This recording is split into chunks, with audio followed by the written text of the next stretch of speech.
Hi all big pass ரசிகர்களே என் ஃபாலோவில் subscribe பண்ணிட்டு இருக்க நல்ல ஓகே. அரோராவோட ஃபேமிலியில் அவங்க தான் ஃபேமிலி ஒதுக்கிட்டாங்க. நான் அங்கேருந்து யாரும் வரல. பட் ஆஸ் யூஷுவல் ரியா தியாகராஜனும் ஒரு மொட்டை தலையும் வந்திருந்தாங்க. அவர் யாரும் தெரியாது. ஸோ ஒரு ஜிம் ஓனர் அப்படின்னு சொல்லிட்டு பேசிட்டு இருந்தாங்க. அரோரா வந்தாங்க. ரொம்ப ட்ரையாக தான் இருந்தது. ஆனால் அந்த ரியா தியாகராஜன் வந்த போதும் உயிரை வாங்குச்சு ஃபர்ஸ்ட் பிக் பாஸ் இதுலையும். சரி ஏதோ கொஞ்சம் அப்படி இப்படி நல்லபடியாக போய் சேர்ந்தது. ஏதோ 4-5 பாயிண்ட் நல்லபடியாக பேசணும்னு பார்த்தா உள்ள வந்து கிழின்னு பார்வதி கிழிக்கிற மாதிரி ஆரம்பிச்சது நல்லா இருந்தது. ஆனால் முடிவு ரொம்ப கேவலமா இருந்தது. ஏன்னா பார்வதியை வச்சு செய்ய போறோம் கேட்க போறோம்னு சொல்லிட்டு கடைசியில அதுக்கு ஆதரவா உள்ள போனோட இதுவும் வந்து அது வலையில விழுந்த மாதிரி இங்க வந்தது. அரோராக்கு வந்து 4-5 திட்டிட்டு அரோராவை டம்மி பண்ணிட்டு அரோராக்கு நீ பிளஸ்ஸா சொல்லணும்னு அவசியம் இல்லை. டம்மி பண்ணாம இருந்திருக்கலாம். சுபிக்ஷாக்கு தான் வந்து ஃபேவர் கிடைச்சிருக்கணும். அவ தான் நெக்லஸை வந்து இது பண்ணா. உனக்கு போய் எல்லாரும் பாராட்டினாங்கன்றது அது தேவையில்லாத கமெண்ட்.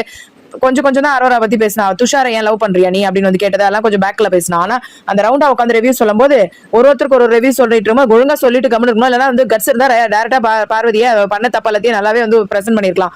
அவ வந்து நல்லா கலாய்க்கிறா பார்வதி. என்ன கண்ணெல்லாம் சிவப்பா இருக்கு அப்படின்னு சொல்லிட்டு எல்லாம் இவ்வளவு கலாய்க்கிறா. அது கூட தெரியாது இந்த லூசு. ஃபுல்லா ரியா வந்து தேவையில்லாததெல்லாம் கமெண்ட் பண்ணிட்டு போயிடுச்சு. அதாவது ஃபுல் டிப்ஸ் கொடுத்துச்சு பார்வதிக்கு. நீங்க பண்றது கேவலமா இருக்கு, அதுவா இருக்கு, இதுவா இருக்கணும்னா அது ஏற்கனவே எமக்காதகி பார்வதி நல்லா எல்லாத்தையும் புரிஞ்சுக்கிச்சு. அதுகிட்ட இருந்து எல்லா டிப்ஸையும் வாங்கின்னு இவங்களுக்கு வந்து ஆள இது கூட்டின்னு போய் தனியா பேசுது. அப்ப அரோரா வந்தாலும் அரோரா தனியா அப்படின்னு சொல்லிட்டு பார்வதிக்கு பிளஸ்ஸா எல்லாத்தையும் பேசி கொடுத்துட்டு போயிடுச்சு. திவ்யா ஒரு 2 வார்த்தை பேசின உடனே அதை மைண்ட்ல வச்சுட்டு பார்வதி இப்பவுமே என்ன தெரியுமா பின்னாடி பேசுது. யாருக்கும் வந்தவங்க எல்லாம் இவங்க எல்லாம் கூட்டின்னு போய் பேசிக்கிறாங்க. நீ பண்ணல ரியா தியாகராஜனை கூட்டின்னு போய் பேசின. இந்த இப்போ ஒண்ணு போத்தன்னு ஒண்ணு வந்தது. அதை கூட்டின்னு போய் வச்சு பேசுற கமருதீனோட ஃப்ரெண்டு. நீ பண்ணா கரெக்ட், அதே மத்தவங்க பண்ணா தப்பதான். உனக்கு வந்தா ரத்தம், மத்தவங்களுக்கு வந்தா தக்காளி சட்னி. பார்வதி ஜென்மத்துக்கும் திருந்தாது. எல்லாத்துக்கும் காரணம் பார்வதி தான். ஆனா அதை ஹைலைட் பண்ணல.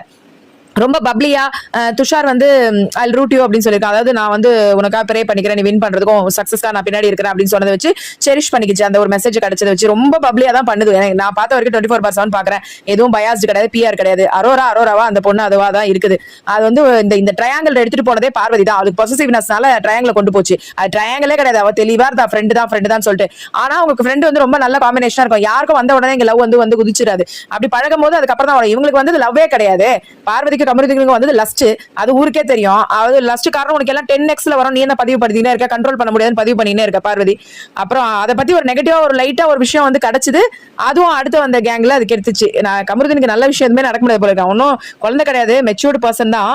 இருந்தாலும் ரியா தியாகராஜன் ஏதாச்சும் பொதுல சொல்லிட்டு போறாலும் சொல்லிட்டு அரோரா ஸ்டாப் பண்ணுது. பேச வேண்டாம். கமருதீனை பத்தி சொல்லணும்னு பார்வதி ஏத்தி கொடுக்குது. சொல்லு எல்லாரையும் பத்தி சொல்லணும். அதே மாதிரி யார் எதை சொன்னாலும் இது ஒரு வார்த்தை பேசிக்கினே இருக்கு. வாயடங்கள பார்வதிக்கு எக்ஸாக்ட்லி அப்படின்றா. சேஃப் பிளே விளையாடுறான் கமருதீன் சொன்னோன்னு எவ்வளவு பெரிய துரோகம் இல்ல இது.